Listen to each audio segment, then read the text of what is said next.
اور برا مر جانے کا نتیجہ ہے. ولا اور برا زندہ ہے تو اسلامی غیرت زندہ ہے. ولا اور برا زندہ ہے تو ہم مسلمان باقی رہیں گے. ولا اور برا مر گیا تو ہمارا اسلام جو ہے کہیں سے بھی ٹوٹ پھوٹ کا شکار ہوگا. عقیدہ اور منہج بگڑ جائے گا. سارا بگاڑ اسی کی وجہ سے. اور مسلمانوں کے اسی انسانیت تو ہندو بنے گا نہ مسلمان بنے گا. یہ ولا اور برا پر ہی حملہ ہے کہ آپ اسلامیت کو مت دیکھیے. یہ مت دیکھو کہ اسلام یہ کہتا ہے اور فلاں مذہب یہ کہتا ہے. اس کی کوئی بری ضرورت نہیں ہے. انسانیت کو دیکھیے. اس خوبصورت کالم میں آپ کی غیرت کو، ولا اور برا کے جذبے کو، عقیدہ توحید کو نشانہ بنایا جاتا ہے. اور بہت سارے لوگ اس کا نشانہ بنے ہوئے ہیں. نوجوان بھی دین کے اور عقیدے کی چیزوں کو غیر ضروری سمجھتے ہیں. ابھی آج کل سوال کرتے ہیں، ہاں ارے وہ غیر مسلم جو ہے وہ کہتا ہے کہ آپ کے یہاں ہم سوئیاں کھانے آتے ہیں، آپ ہمارے یہاں گنپتی میں آ جائیے. ہمیں انہیں بتانا چاہیے. اگر ہم ان سے کہیں کہ آپ سوئیاں مت کھائیے ہمارے یہاں گوشت کھائیے آ کے بقرعید کو، تو کیا جواب دے گا؟ ایک لیڈر کہتے ہیں، میں نے پارلیمنٹ کے ایک لیڈر کی زبان سے سنا، تو ان کا یہ بھائی آئیے آپ ہمارے یہاں بڑے کا گوشت کھائیے. تو وہ کیا کہے گا کہ اس سے ہمارا دھرم نشٹ ہو جائے گا، بگڑ جائے گا. تو ایک مسلمان یہ نہیں کہہ سکتا کہ شرکیہ چیزوں میں حصے داری سے ہمارا دھرم نشٹ ہو جائے گا. انہیں بتائیے، سمجھائیے. یہ ہمارے لیڈروں اور علماء کا بھی کام ہے کہ یہ بتائیں کہ حدود کیا ہیں. اب امتحان کی کیفیت میں لاتے ہیں اور فرقہ پرست اس کو استعمال کرتے ہیں کہ مسلمان بھارت ماتا کی جے نہیں بولتا، مسلمان جو ہے وہ ترنگے کا یہ نہیں کرتا، اور مسلمان یہ نہیں کرتا، ملکوں کی پوجا نہیں کرتا، نہ جو جن گن من والے معاملے میں اور دوسرے معاملات میں وندے ماترم نہیں بولتا.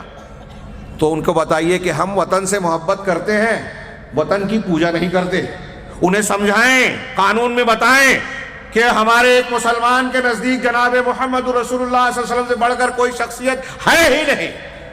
مخلوق میں سب سے زیادہ احترام اور محبت ہم محمد صلی اللہ علیہ وسلم سے کرتے ہیں، لیکن آپ کو بھی پجنی نہیں مانتے، پوجا کے اور عبادت کے لائق نہیں مانتے، اللہ کا شریک نہیں مانتے، اور جو مانتا ہے اس کو کافر مانتے ہیں، مشرک کہتے ہیں. جب ہم اللہ کے رسول صلی اللہ علیہ وسلم کی پوجا نہیں کرتے، ماں باپ کی پوجا نہیں کرتے، تو وطن کی کیوں کریں؟ ماں باپ کی پوجا نہیں کرتے تو اس کا یہ مطلب نہیں ہے کہ ماں باپ سے محبت نہیں کرتے. اللہ کے نبی صلی اللہ علیہ وسلم کی پوجا نہیں کرتے تو اس کا یہ مطلب نہیں کہ اللہ کے رسول سے محبت نہیں کرتے. ان کے لیے جان دینے کے لیے تیار ہیں. محبت اور پوجا، پجنی ہونا، آدرنی ہونا دو الگ چیزیں ہیں. تو یہ ہمیں سمجھانا چاہیے. لیکن ایسی چیزوں کو بطور مثال پیش کر کے ہم کو امتحان میں ڈالا جاتا ہے. کوئسچن مارک پیدا کیا جاتا ہے حب الوطنی پر، اور جرم کے کٹہرے میں کھڑا کیا جاتا ہے ملزمین کے طور پر. اور وہیں ہمارا نوجوان جو ہے وہ علماء کو تولنا شروع کرتا ہے کہ مولوی مخالفت نہیں کرتا، ڈرتا ہے، بزدل ہے. مولوی کے سامنے، علماء کے سامنے دونوں تینوں پہلو ہوتے ہیں. ان نزاکتوں کو ایک جاہل آدمی غور نہیں کرتا اور تحریکیت کو اختیار کرتا ہے، اور ایجنسیاں ان کو کرنے دیتی ہے، بڑھنے دیتی ہے. پہلے ثبوت اکٹھا کرتی ہے، پھر ان کو شکار کرتی ہے، ان کے ذریعے سے دوسروں کو بھی پھانستی ہے. یہ ہمارے نوجوانوں کو سمجھ میں نہیں آتا. تو مسلم نوجوان کا سب سے پہلا کام ہے کہ اپنے عقیدے اور منہج کو درست کریں. یہ آپ کو ہر جگہ روشنی دکھائے گا.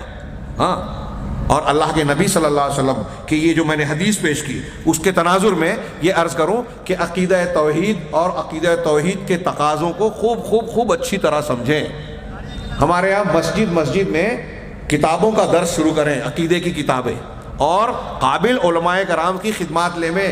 ان کو بڑے سے بڑا معاوضہ دینا پڑے دیجئے، پھر بھی ان کا احسان مانیے. یہ جاہلوں سے متاثر ہونا چھوڑ دیجئے ٹی وی چینل اور سوشل میڈیا کے زمانے میں کہ فلاں ڈاکٹر، فلاں مفکر، فلاں جو ہے انجینئر اور فلاں یہ جو ہے لانچ کیے گئے ہیں یہود و نصارہ اور روافظ کی طرف سے، آپ کے ایمان و عقیدے کا شکار کر رہے ہیں. علماء ربانیین کا ساتھ پکڑیے.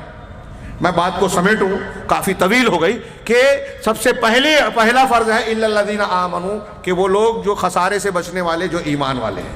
تو مسلم نوجوان کا پہلا کام، پہلی ذمہ داری ہے کہ اپنے ایمان و عقیدے کو درست کرے. اب اس کو درست کرنے کے جو طریقے ہیں، تربیت کے جو آداب ہیں، وہ بیان کرنے کا وقت نہیں ہے. آپ سنتے رہتے ہیں، پڑھتے رہتے ہیں اور معلوم کر سکتے ہیں.